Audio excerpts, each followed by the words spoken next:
Hi, this is Jackie from Jackie's Basics and Beyond Dog Training, and I'm here with my head trainer, Rebecca Bullock, and we are going to be discussing one of the number one things people ask us for when they're taking a class that they would like to have corrected as far as a behavioral issue, which it really isn't a behavioral issue, it's a person issue. So Rebecca, you want to go ahead, start, and tell them what we're talking about. Well, today we're going to talk about leash walking because everybody wants their dog to walk on a leash with them or run on a leash with them or go on hikes on a leash with them. And the one thing they can't seem to get their dog to do is to not pull them, not pull towards other dogs, and not sniff the whole entire time or try to pick up things while they're on their walks. So we're going to talk about the do's and don'ts of leash walking and how to get your dog to be able to walk really nicely on a leash. So the main thing I hear people say is, well, I want my dog to be socialized, so I let him pull me to every person and dog that they see so that my dog will be friendly and like people and like dogs, and then they can't understand why their dog pulls on a leash, and a lot of them don't even want to change that because they're so afraid that their dog will not be social if they don't allow them. And then they're embarrassed to tell people no, they can't greet their dog. So do you find that that's the main thing, is people want it but they don't want to work for it?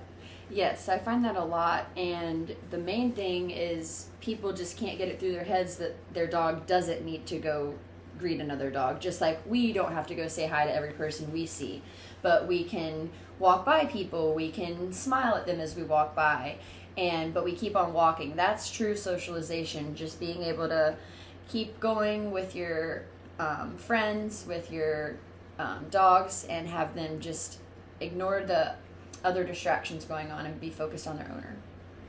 And also, do you find that people want their dog to walk nice on a leash? Of course they do, but they don't want to do a lot of times the work that is involved in it. So while you're talking with them, they're making the leash all the time and walking with their dog as towards you as they're saying, I want my dog not to pull me on the leash. Which is one of the things I just stand there and just shake my head, is the dog is pulling the person all around the room towards me as I'm backing up, and the leash is tight, and they're saying, oh, I just want my dog to walk nice because it's really hurting my shoulders. And they don't understand why. Yeah, and they don't. And then you point it out, and they still don't understand why. Then you point it out a little bit better and a little bit sterner, and they start to get the idea. Usually we have to say about, 4 or 5 times.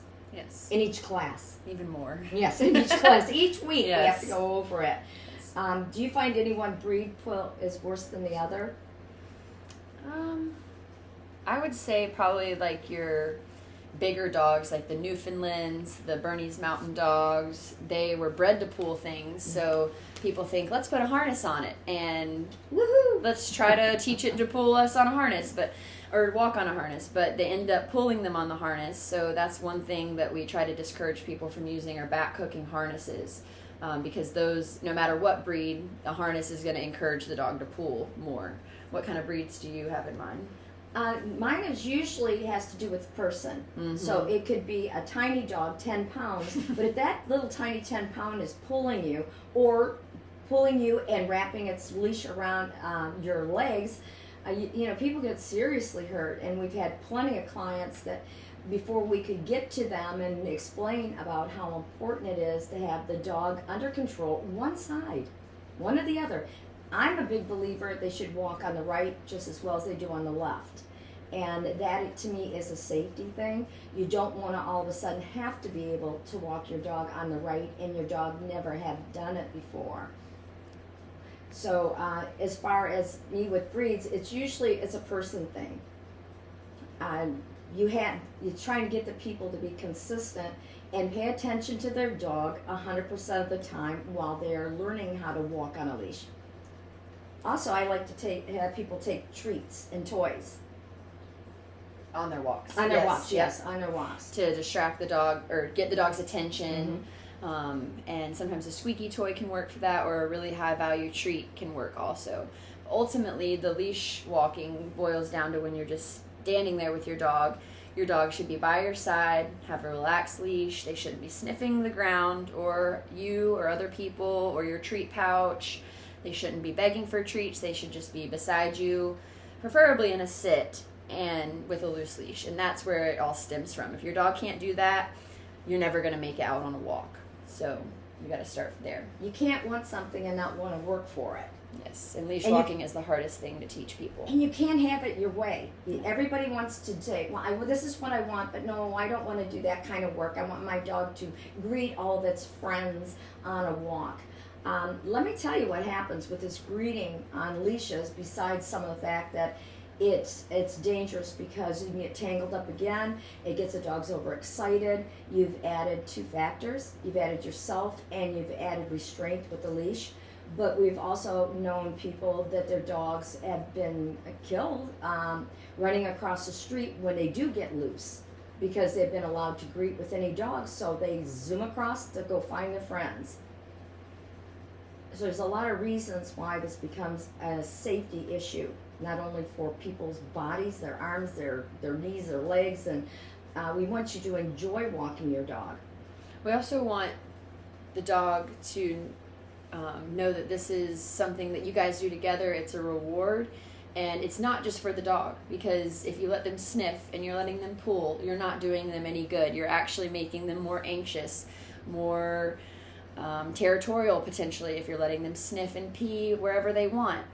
And so when you say the walk is for the dog, it's really for nobody at that point, because you're not benefiting on either side. You're getting pulled down and they're sniffing everywhere and doing what they want.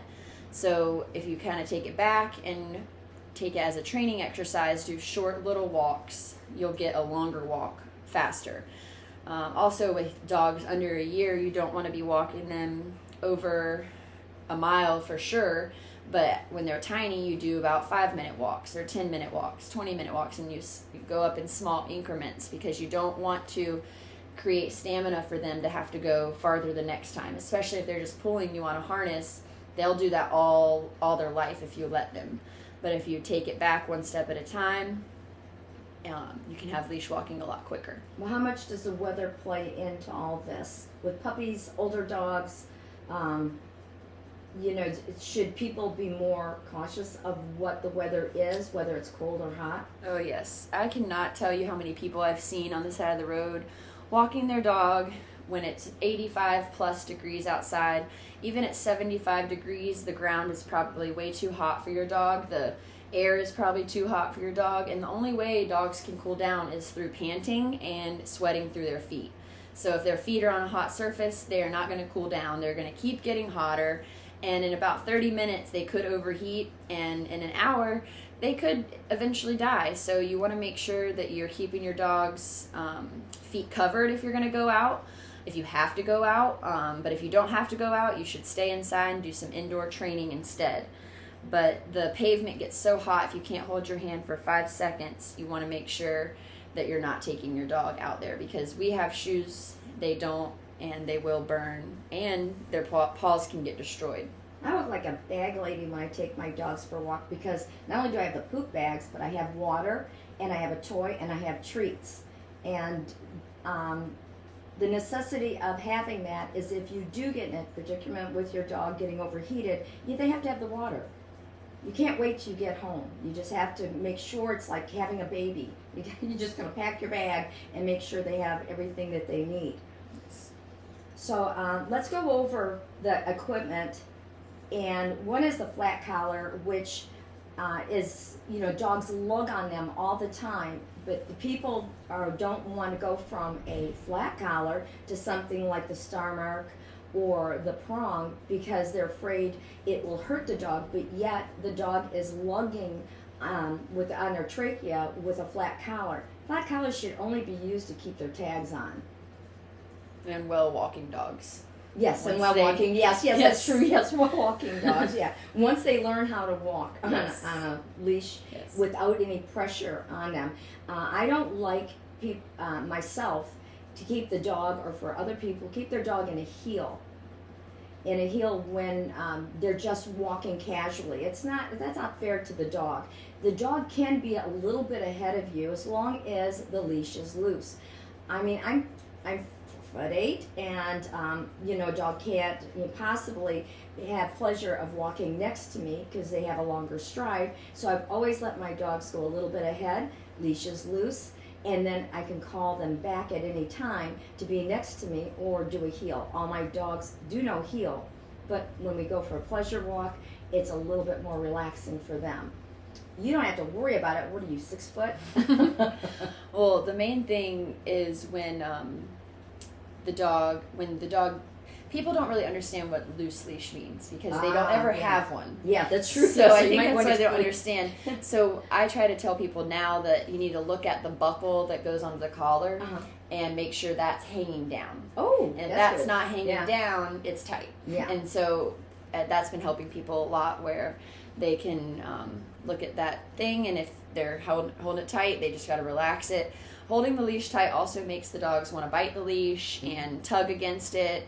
So if you just have a relaxed leash and continuously bring them back to your side every single time they make it tight, you will have success. Yeah, because you have the people that they wrap, and it horrifies me, they wrap the leash around their hands so tight that their fingers are bulged out in purple. Yeah.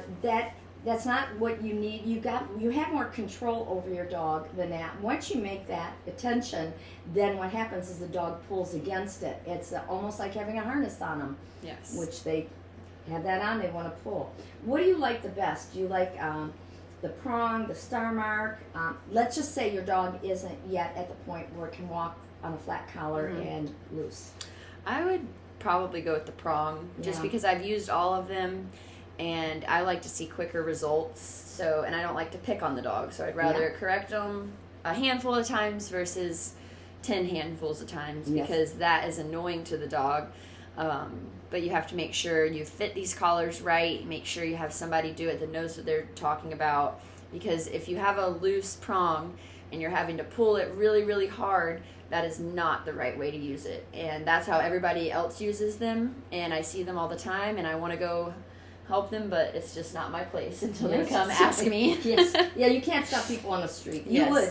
I want to, but I stop myself. But you're good. Well, I started Sophie, Dennis's golden, when she was a puppy on a prong because he was weak, and she was going to be a strong puppy, and now she's on a flat collar. So I started her off that way, but I was also made sure that I didn't pick on her by constantly just pulling back or having a tight leash. They learn by making mistakes. So it's okay. Yeah, it's okay to let them do that. So I like the prong too. A lot of people like the star mark, which, how would you explain it? It's a plastic prong that works on pressure points with no sound. And you can't see, no one can tell that it is a corrective collar. A corrective collar. So I think people like that too. Easy walk. I understand the theory behind it, and it does work, but, I mean, it takes a dog. That's the one that goes over the nose and clips in the back of, the gentle leader. So, scratch that one. We're going to talk, gentle leader is the one that goes across over the nose and clips in the back behind the ears. And that one works on pressure points. It does work, but it takes a while for a dog to get used to it, and there's quite a bit of fighting with some dogs. So sometimes it's not worth that because you're going to eventually, hopefully, go to where you can walk your dog with ease and just have a flat collar on. Most people who come in with a gentle leader leave with a prong because they realize how much easier it is. How much easier it is, yes. I love the martingale with the chain, because the correction is the sound of the chain, as long as you're not a person that keeps snatching to make it the sound. And they can't slip out of them, which is nice. Yes. So a cloth martingale they'll slip out of really quickly, but the chain martingale they can't slip out of. Same with the prong and star mark, they're not going to slip out of those. Because if you have a new dog and it's a puller, you're not going to want to just have a flat collar, because it's not going to take any time at all, because flat collars stretch. So you don't want to have to do that. On the harnesses, there's so many different kinds that are out there. The Easy Walk is the front hooking harness, which is all right, but maybe for a small dog. Usually with bigger dogs, it hooks at their center of gravity, and you can pull them all day long, and they just won't care. I've also had some dogs run away from their harnesses because it rubs their armpits raw, and then they got a star mark, and now they run to the star mark to get walked because they're excited. So we want them to enjoy their walks and not run away from their harness. Okay, so what else do we need to add to this? I mean, if we were in a class, we'd be watching the people walk their dogs, and I like to see the people walk the dog first in a straight line, and then I put cones up to have the dog to see how well the dog moves, muscle memory. Can the dog go in and out of the cones without a lot of pulling and tugging? Those are good exercises to do. I think the main takeaway for people, if they wanted to start at home to work on this, they need to just work on standing in one spot and having their dog be able to relax next to them. And then once they can do that, then the hard work starts happening. But that's the main thing I always tell people. If you can't do that, you can't even go out your front door yet. Right. And you shouldn't. And you shouldn't. No, you should not. We don't walk our dogs maybe for our pleasure, and sometimes for them, but then again, our dogs are walking with us. They're not sniffing. They're not pulling us down. They don't go to other dogs at all. Yeah, they don't really care about other people either. So now if we told them to go say hi to other people without dogs, then they would. But we want them to know that we are their only focus, and we're more important than anything else that's happening. Anything else you can think of? I like to also make sure that the people have a really strong understanding that when they are standing and when they are stopped, the dog should be stopped. But the dog should be stopped by your side. You can call it a heel, you can call it a place. It doesn't matter what you call it, but the dog should be parallel to your side. You stop, the dog stops. You have the dog in a sit or a stand. But this teaches the dog to stay with you. Dogs should always be walking your speed. If you're going slow, the dog should slow down. If you're going fast or jogging, the dog should be able to keep up with you without passing or lugging behind. Now, one thing that there's two pieces of equipment that, if you like it, well, I was going to say is, I hate these, so does Rebecca, so I guess we can agree to disagree on it. But one is the retractable leash, which with the retractable, not only can you get hurt and seriously hurt and lose fingers, but you got a dog that if it hits it just right, the dog's gonna just take off because they're gonna end up breaking it. Another thing it does is it teaches there's no one in control. So the dog goes up, the dog comes in. And I'm going to tell you, I don't know how many times I've seen people, doesn't this make you angry that they say, no, I loved it. And I'm going, I just saw you. The dog was 20 feet ahead of you. It wasn't locked. And there's always tension on those. So whenever there's tension on your leash, they're going to pull away from it. So they're never good. We don't allow retractable leashes on our premises because we have slip leads. Or slip leads, because even though we use slip leads, but we don't use it in training. I use just slip leads if I have to hurry up and do something. But the reason they're not allowed is because it could hurt someone else. You don't have control of your dog with retractable. Choke collars. Kind of goes with the slip lead, but one's metal. Yes. But they both choke your dog basically, and not in a good way. Yes, right. Most people don't know how to use it. No. So they'll end up choking the dog. Then when people get angry because their dog is not walking, people are walking their dog and their dog isn't paying attention or walking the way they feel their dog should be walking. Then they get angry, and what happens is the first thing they start doing is they pick up on the leash and they punish the dog. Every time you pull on that leash, you're punishing. And then after a while, your dog becomes desensitized to the collar, to the leash, and the dog starts even pulling more. And then you start having other behavioral issues. You will never win if you lose your temper. You'll never win if you try force. It's just not going to happen. You will never control a dog on a leash. Never. You have to work with them to get them that they want to do it with you. That's pretty. What do you think? You think we hit everything? Almost. Almost. There's still so much more, but that's the basics of it. All the equipment that we would use. Oh, how long does it take for some dog to be able to walk on a leash, Rebecca? How many times do people go, when is this going to happen? Yes. Are we going to do leash walking? Is tonight they're going to learn how to walk on a leash, and we have to tell them now? Well, I like to tell them I can get them to walk really quickly because I'm patient and I reset them and I don't let them pull me. And that's where people try to rush it, let the dog pull, and end up right back where they were. So when Jackie or I take a dog, it's walking with us very shortly because we don't let it get away with the pulling or the sniffing, and we continuously bring it back. So we could say a day. What was that? What do you mean you bring them back? Bring them back to your side. Okay, so then when the dog pulls the leash, you don't just keep going with it and walk faster? No. What do you do? Tell them no, come back, bring them back to your side, and then you try to head forward again. They start to pull you again. You bring them back to your side. In a circle? In a circle. Not but you back. can't, you'll pull them back in a circle. You won't pull straight back with their spine.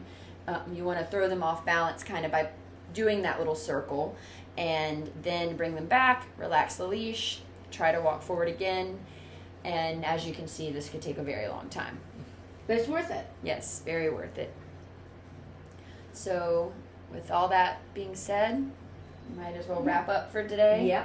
Because we'll be back with more, and more more. leash walking, I'm Yes, sure, yes, because that's yes. always a problem. I'm sure we're going to get a lot of calls. Okay, so if you like the broadcast, just go ahead and go like, comment, and subscribe. Ideas that you have for us for our next podcast. Okay, thanks for listening, guys. We will be doing a lot more of the podcasts for you on dog training. And Rebecca? We will see you guys later. Have a good one.